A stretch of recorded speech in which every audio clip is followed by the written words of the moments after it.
Adjectives. Adjectives. Adjectives. Nakongeza-linnya. Nakongeza-linnya. Hello and welcome. And today we are going to talk about adjectives. Nakongeza-linnya. Okay. What is an adjective? What is an adjective? Nakongeza-linnya kye ki? Nakongeza-linnya kye ki? An adjective is a word that describes or tells more about a noun or pronoun.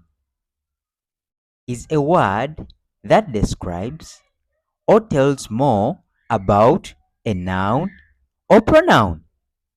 A word that describes or tells more about a noun or pronoun. Nakongeza-linnya ke kagambo akongera okunnyonnyola erinnya oba nakasigirwa. Ke kagambo akongera okunnyonnyola erinnya oba nakasigirwa.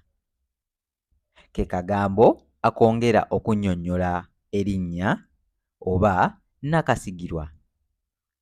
Note: noun erinnya, pronoun nakasigirwa.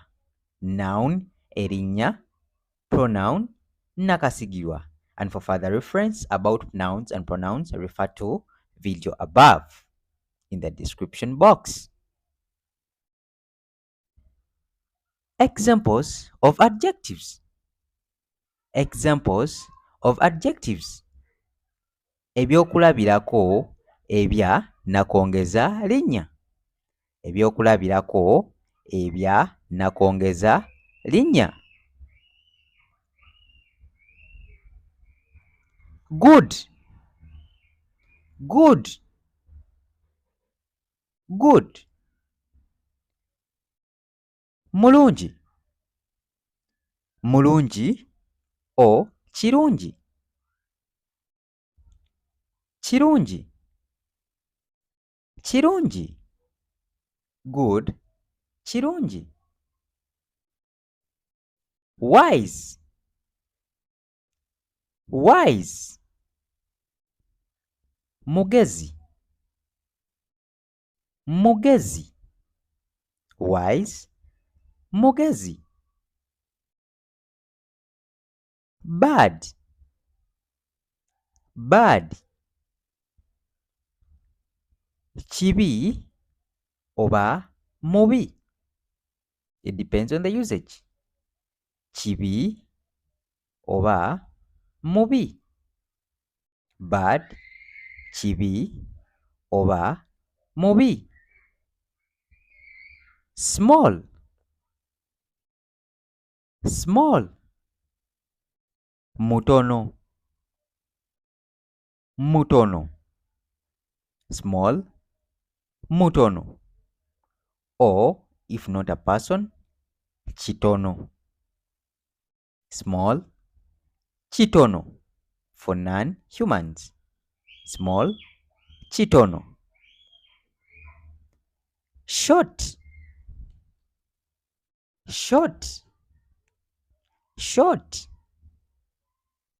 Mumpi. Mumpi. Mumpi. Oba chimpi. Chimpi. Chimpi. Beautiful. Beautiful. Beautiful. Mulungi. Mulungi. Mulungi. And for non-humans, kirungi. Kirungi. Kirungi. Old. Old. Old. Mukadde. Mukadde. Mukadde. For non-humans, kikadde. Kikadde. Kikadde. Note, adjectives help to tell more about a noun or pronoun. Adjectives help to tell more about a noun or pronoun. Nakongeza-linnya liyamba okwogera ku linnya oba nakasigirwa. Nakongeza-linnya liyamba okwogera ku linnya oba nakasigirwa. Examples. Ebyokulabirako. Examples. Ebyokulabirako. He is a good boy. He is a good boy. He is a good boy. Ye mulenzi mulungi.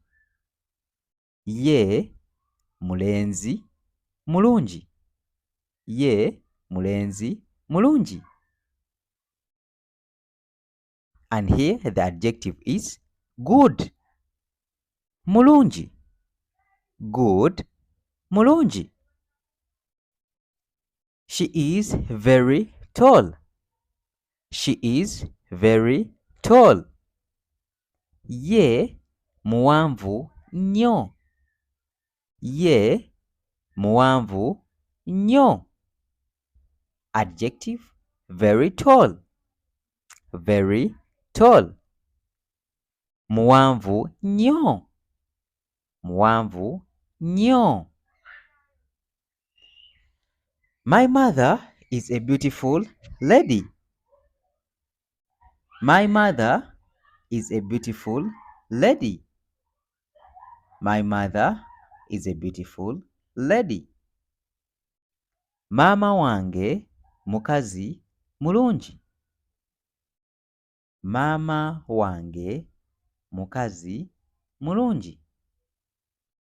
Maama wange mukazi mulungi. And what's the adjective here? Beautiful. Mulungi. Beautiful. Mulungi. They are short people.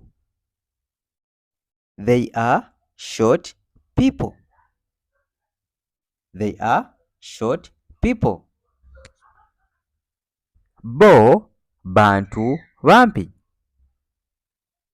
Bo bantu bampi.